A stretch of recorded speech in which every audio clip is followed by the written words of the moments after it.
Hey, I'm Morgan and I've been a bookkeeper for about 7 years now, and today I'm going to talk about what I would do differently if I were starting my bookkeeping business today. Don't forget to check out my website, finepoints.biz, and subscribe to my channel for a new video every week. So I have made a video about this topic a couple years ago, and I stand by the 3 things that I talked about in that video. And I'll just give you a quick recap and you can go watch that. I'll leave it linked down below if you're interested in getting more info about that. The first thing I said in that video that I would do differently is create a better bookkeeper network because I felt really lonely working from home and I didn't know where to ask questions. The second thing was scheduling because I felt like I was working like all these nights and weekends, and then I had to find a solution for that. And the third one was charging what you're worth. And some of those do come into play a little bit with my 10 things that I'm talking about today. All right, the first thing I would do differently is I would specialize even sooner. So I would specialize in a certain program in QuickBooks and probably a certain industry. Now my industry is attorneys, and probably certain sets of software. So maybe like Gusto. And I know it's hard when you're starting out to know what you want to specialize in, but I would do it as soon as possible because I feel like I spent a lot of time just like learning all these new things, new programs, but you can be so much more efficient if you just learn one thing and learn it really well. Number 2, I would probably invest in my education even quicker. So at the time I started my business, I felt like I just did not have any extra money to spare and I didn't have any money to invest. So that is a caveat about this video. These are things that I would do if I was starting my business now as me in this position of life. But when I had a baby and I started my business, years ago, I'm not sure if I would have been able to make these changes. So if you want to know more of my story, you can watch the video right here about how my husband and I paid off $120,000 in debt with the help of my bookkeeping business. But basically when I started, I had just quit my full-time job because I had a baby. So we went from 2 incomes down to 1 income, and I wasn't really sure if I was going to continue bookkeeping for years and years. I was just kind of doing it to I thought of it to fill the gap in my resume when I was not working and having kids for a little bit. And then I thought maybe eventually I'd go back to full-time work. But I ended up enjoying it so much that I kept working. So hindsight's 2020, but if I had known that from the beginning, I would have invested in a program probably like Bookkeeper Launch. I have a video here that is my review of that. I just feel like that's the best comprehensive course right now that gives you a lot of help and support and answers tons of questions. And I kind of was thinking about this. I was watching Vanessa Lau's YouTube channel, and she said she quit her full-time job and then she paid a bunch of money for this expensive course. And my initial reaction was I feel like that's not something I could do, or that's not my personality. But I actually think that sometimes hinders me and my growth because I'm trying to do so much on kind of a shoestring budget that I think sometimes it would be strategic to invest in the right program. So this YouTuber that I was talking about, Vanessa Lau, I think her business is now worth multi-million dollars. And so of course it doesn't matter that she spent, $500, $1,000, $2,000 on this program when she was first starting. So I think just having the big picture investment mind is what I would do. Number 3, I would be more picky about clients, and I would say no to clients that I didn't want to work with. And I would, kind of come up with my ideal client and then just say yes to those types of clients. Number 4, I would probably hire a VA, a virtual assistant, even sooner. So if there are tasks that you want to outsource, you can hire a VA and you can spend whatever's in your budget. So you can spend a couple $100s a month if you'd like, and maybe just have them either work on your website, do some marketing for you.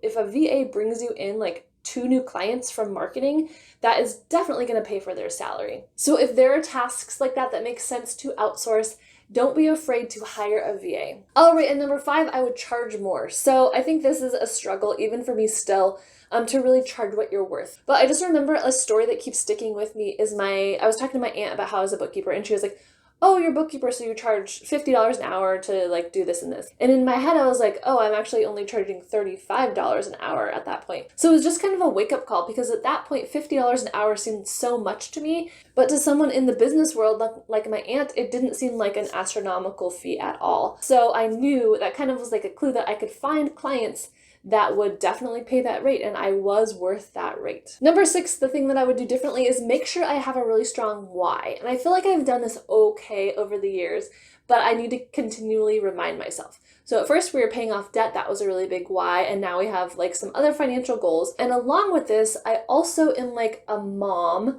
and this is kind of like my side hustle. So there's been times that I've been working and then impatient with my kids, for example. And then I have to kind of like think back, like, what is the point of what I'm doing? And the point is to have a happier, healthier, more productive life with the income that I'm generating from my business. But if that is causing me more stress and unhappiness, and I'm, getting mad at my kids for being loud or anything like that, in that case, for me and my why, that is not working. So I realize that is a luxury because I'm not supporting my family with our business. So I have a little bit of room to kind of analyze that. But whatever your why is, make sure that it's very clear and you're continually thinking about that and analyzing it. And number 7, for things I would do differently, I would set a more strict schedule. Because it's easy when you're working for yourself and working from home, kind of like work all the time, but also then you don't really have your full attention on your work. So I have tried as much as possible to learn that I need to just dedicate certain work time, maybe get a babysitter if needed, and set a schedule that works for me, and also the time of day. I'm a morning person, so it just works a lot better if I can work in the morning. And I feel like my mood kind of fluctuates, so anytime I can work around when I'm in a good, productive mood, that is really helpful. All right, number 8 is I would refuse to do difficult tasks that I don't want to do. So this goes along with one of the ones I said earlier about clients, but right now I don't like taking boxes of people's receipts and inputting them, or boxes of their financial documents. And I used to do that when I was starting out because I just wanted the experience and I wanted to make money. But again, if I was me now starting my business, I would not do that. Because really, one of the points of having your own business and being a business owner is you get to choose your tasks. So if you're working for a company, you're going to have to do some things maybe that you don't want to do. But as your own business owner, you can pick and choose what you want to do. So try to remember that as much as possible. All right, number 9, I would put systems in place earlier. So systems like onboarding, for example, and workflow systems. So when you're onboarding a new client, you kind of like do the same things over and over. And it just really helps if you can put processes in place. So make yourself a list of questions to ask, a list of information you need from your clients, maybe kind of like the process of what you do when, because otherwise you're kind of like reinventing the wheel each time that you have a new client. And similarly with workflow every month. So, I'll have like 10 things I have to do and be like, wait, I forgot like number 7 and 8. And then I'll be like, okay, I have to go back and do that. So figure out the most efficient way to do things, make yourself lists and onboarding processes, and anything that like a larger business would do, it's actually really going to help you out in the long run. All right, and number 10 is to collaborate even more. So the 2 things I did that actually were very helpful when I first started was, 1, I took a job working for a company. So I would go into the company every week. And I just learned so much from that experience because they had really good processes in place. I was able to, see the inner workings of what they did and how they did it and get a little bit of like on-the-job training. And for that, I was an employee of the company and it was a lower hourly rate. So I feel like that was actually an okay trade-off because of all the experience that I gained. And then the second collaboration that I did that I would definitely continue or even do more of is working with an accountant. So there was an accountant that went to my church and he was like, oh, I have some extra work, and he knew I was a bookkeeper. So he would just give me little one-off projects. And he was also just a really good teacher. Like I would feel like I would just pick up a bunch of like kind of tips and tricks from him. Being in an office with someone else who's doing bookkeeping or accounting is going to be invaluable for you. So leave me a comment down below and let me know which of those tips was the most helpful, as well as any other ideas you have about starting a bookkeeping business or questions, and what new videos you'd like to see. Thank you so much. Subscribe for a new video every week, and a thumbs up helps me out a ton. Thank you. Bye.